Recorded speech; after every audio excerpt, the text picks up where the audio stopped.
PK, a 3-1 win, a very good performance, at least from my eyes as well, from your side. What did you make of it? Yeah, look, there's some good moments, I think.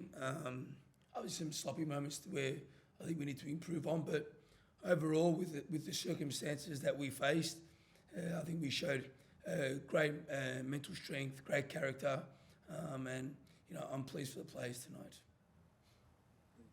One of the players that came in on short notice, Geordie Boss, he's played a very important role in your first goal. Your club social media has given him man of the match in the aftermath. What did you think of his performance? Yeah, look, I think Jordan is about learning, and he's waited and trained with us a long time. And again, I thought he done a great job. Again, there's still areas to improve, and he needs to work on them. But when you look overall, I thought he did some really good stuff tonight. Another strong performance also from Connor Metcalf, a bit of a different role for him, operating as a lone six rather than pairing with Aidan O'Neill. What did you think of his performance? And maybe a little bit disappointed that he's now about to leave you guys, so you can't build on that. Yeah, look, we had to change Connor due to circumstances with our squad, and again, Connor's played that role before, as you know, in the NPL system. So look, he adapted really well.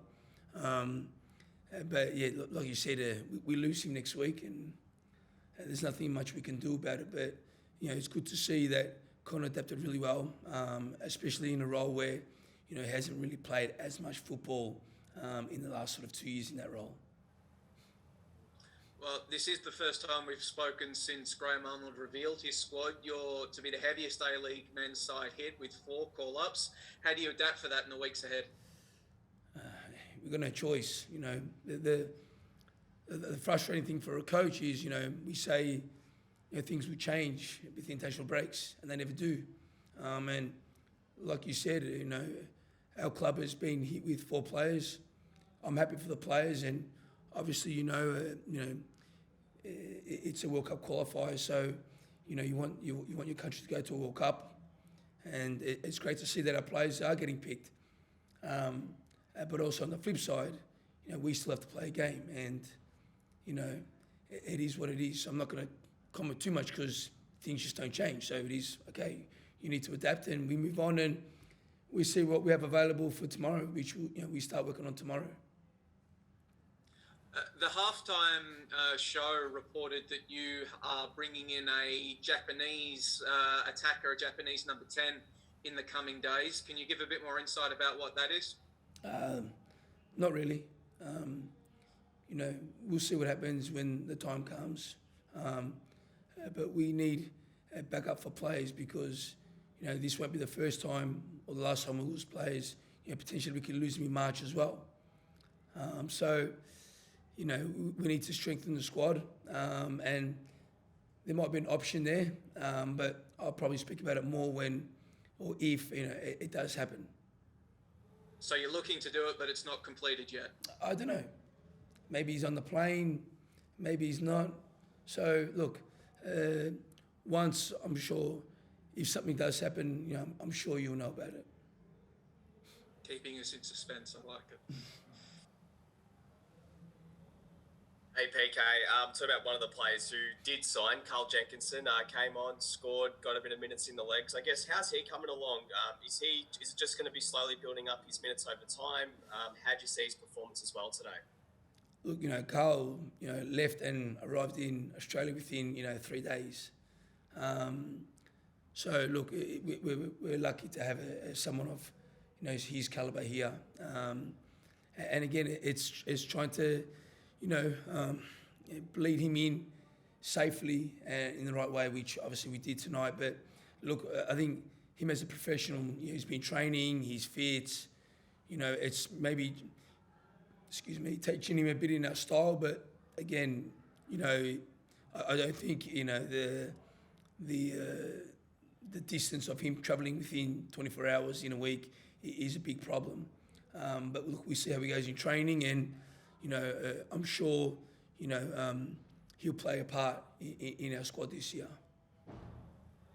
And also, defensively, it's no secret it was a real makeshift backline with Aidan O'Neill having to slot in, and as well with Karen Stokes. I guess, how did you see how they performed today? They were quite steady, it looked like, in the second half, at least from our point of view. Yeah, look. I think as someone might say it's an obstacle, but I say it's an opportunity. So, look, that those players had opportunities. I thought Stokes did okay. Jordan Bosch did well. Aiden adapted really well. So, I think it just shows the testament to all three players and their mentality and character to do a job for the team, which they did tonight.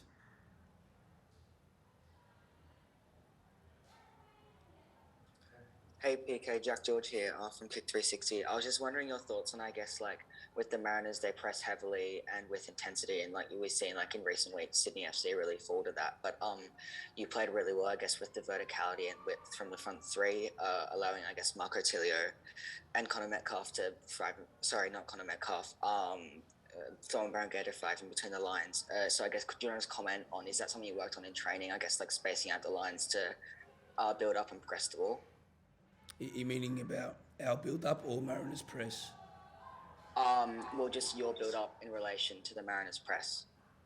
Yeah, we play a certain way, and we look at things that we could do in a way where we might be able to do that, and it's sort of part of our way we play and our style. So it's an area where we worked on and we keep working on it, and obviously you saw some good bits in that tonight. Do we still need improving that? Yes, but it was our positioning that I was more happy about then, which allowed us to do that. Thank you. Yeah, PK. Coming into the match, Central Coast have been quite dominant in their contested duels. Was this a priority coming into the match, considering you guys were so dominant tonight in this area? You say in duels? Yes, in contested duels, yes. Look, honestly, duels is part of the game and it should be normal. And I think we've really done well in that area today. I think we controlled a lot of it. We won second balls, and we were in positions where we could pick up, again, like a second ball. So, a duel isn't really a skill. I think it's a mentality form when, trying to beat the other opponent. And I think tonight we did that. Yeah, thank you all from me. Awesome. Thank you. Thank you, guys. Excellent. Cheers, PK. Thank